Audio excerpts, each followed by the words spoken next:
سے، اور یقین جانے رسول اللہ کا دامن ہاتھ میں آنا اس سے بڑی کوئی دولت اس دنیا میں نہیں ہے۔ میں دیکھتا ہوں کہ جس نے بھی یہ بات کہی ہے، نہ تنہا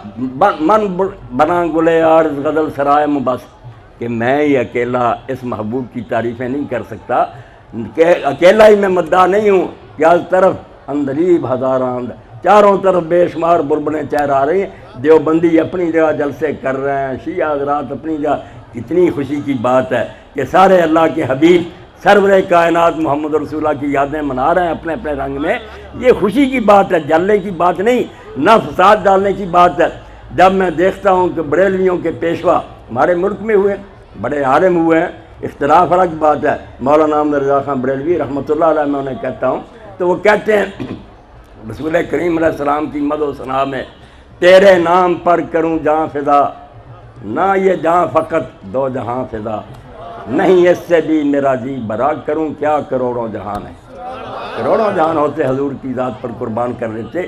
اسی طرح میں بانی دیوبند مولانا محمد قاسم ناروتی رحمۃ اللہ علیہ کو دیکھتا ہوں، کہتے ہیں الہی کس سے بیاں ہو سکے ثنا اس کی،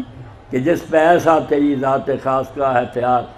کہ جو تو اسے نہ بناتا تو سارے عالم کو نصیب ہوتی نہ دولت وجود کی زنہار۔ دنیا پیدا ہی نہ ہوتی اگر محمد رسول اللہ خدا کے پیش نظر نہ ہوتے۔ اللہ کے رسول کو پیدا کرنا تھا تو یہ دنیا بنائی۔ نگاہ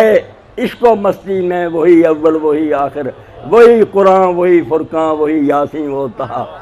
سارا قرآن مجید کیا ہے؟ پردہ ہے۔ اگر موسیٰ علیہ السلام کی بات ہو رہی وہ بھی ذکر اصل میں محمد رسول اللہ کا ہو رہا، عیسیٰ علیہ السلام کا قصہ بیان ہو رہا ہے، اس پردے میں بھی تذکرہ جناب رسالت مآب کا، شروع سے لے کر آخر تک صرف جہاں آپ کا نام آ جاتا اس کو نہ سمجھیں، پورا قرآن جو ہے، اسی لیے کہتے ہیں نا کہ قرآن جو ہے مصحف صامت ہے، خاموش قرآن ہے، اور محمد رسول اللہ صلی اللہ علیہ وسلم مصحف ناطق ہے، چلتا پھرتا قرآن ہے، شروع سے سراپا آپ قرآن پاک پر عمل کرنے والے ہیں، آپ کا کوئی قول و فعل